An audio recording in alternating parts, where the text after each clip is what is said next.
I'm going to talk about one of my favorite topics that used to be not one of my favorite topics, and that is launching that next offer. We're going to talk about the good, bad, and ugly of launching because I know, as someone who was stuck for 6 months refusing to launch anything else, that these are the things that really help support me to have successful launches and to be able to launch over 40 times in a row. You're going to want to stay tuned for this whole entire video because I know it's going to serve and support you to the highest level when it comes to launching your next offer. So let's just dive in because I know you want the deets, and grab something to write with because you're going to want to take notes for this one. So number one, launching your offer shouldn't feel like you're turning into a completely different person overnight.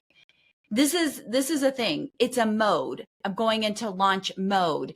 You should not be in a launch mode. This is number one. Stop getting into a launch mode. There's no mode, okay? You don't become a different version of yourself. You don't become a weird version of yourself. You don't need to become the hustle version of yourself. You don't need to become the version of yourself that literally can't leave your computer. Like, just stop. Launching is just showing up with more focus and more intention. It is not changing everything about you. You don't need a vacation from it after you've launched. You should be able to continue to live your life. And matter of fact, launch something else if you wanted to. I want you to, number one, be the same you before, during, and after your launch. This is crucial. This is important. Okay. Number two, the thing that I hear so many people saying, I'm going to launch a new offer in a month, so I'm going to start get visible in the next 2 weeks. No, start getting visible now. Start getting visible a year ago. But if you're going to launch something in 6 months, like, start today. Don't wait for 3 months. Don't wait until you're ready. Like, start building the audience now. This is so crucial. And this is where so many people miss the mark. They think, I'm going to build it and they will come. But if they don't know who you are, they're not going to come. They're not going to buy. They're not going to whip out their credit cards.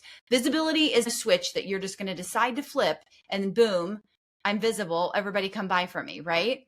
And the longer lead time that you can give your audience, the stronger your momentum, the stronger the relationships that get built. Remember, before somebody's going to pull out their credit card, they need to trust you. And if you just show up out of nowhere, all of a sudden, asking for the sale, you've not built that like, no trust. You've not built that relationship online. You've missed a lot of the really important work, and we're here to serve and support our audience. And so that is the game changer.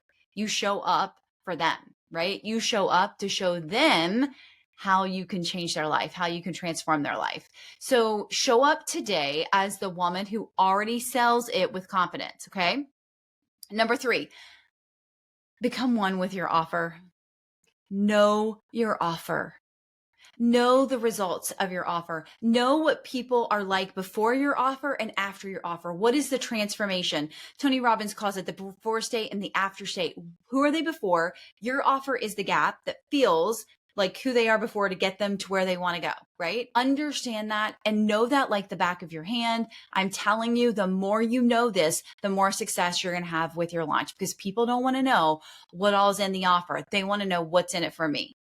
How is this going to change my life? How is this going to be the solution to the problem that I have? Embody what it does to your clients. Like, understand that, own that, live that. If you're teaching something that changed your life, again, go back in and embody that and remember that, because when this part is weak, the rest of your launch is going to wobble, and we don't want that to happen.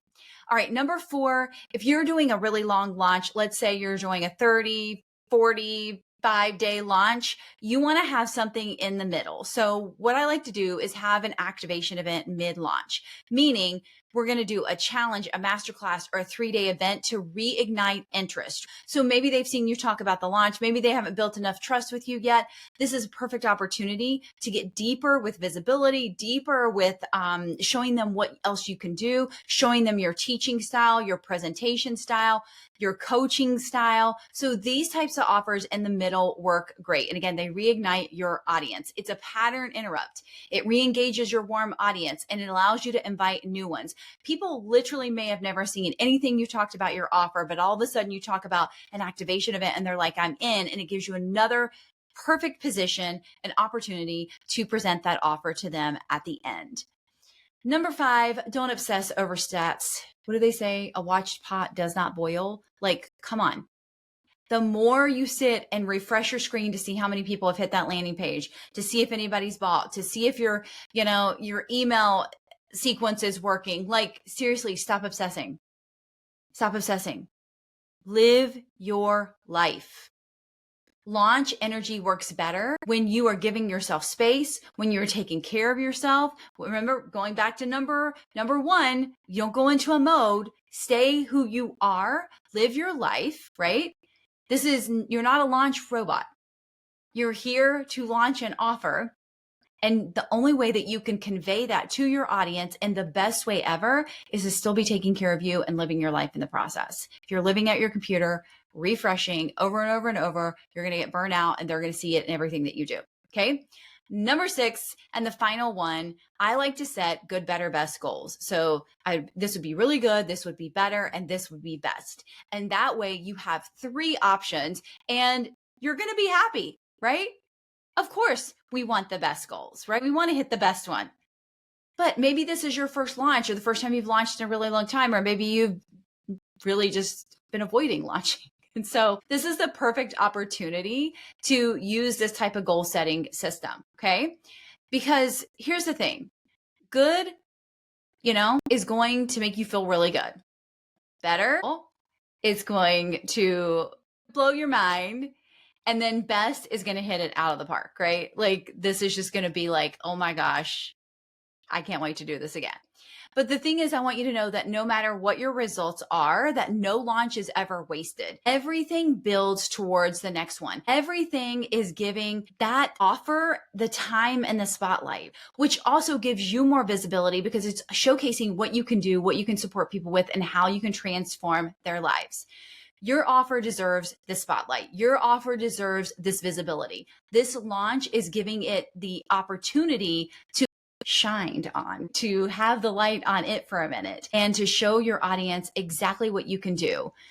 This is my favorite way to talk about launching. And again, so many people, me included, have loathed and hated launching. And when you do it the way that I just shared with you, it's going to be a game changer. It's going to be more fun. It's going to be way less stressful. And the thing is, here it is. Have fun with this entire process. Don't dread it. Have a blast.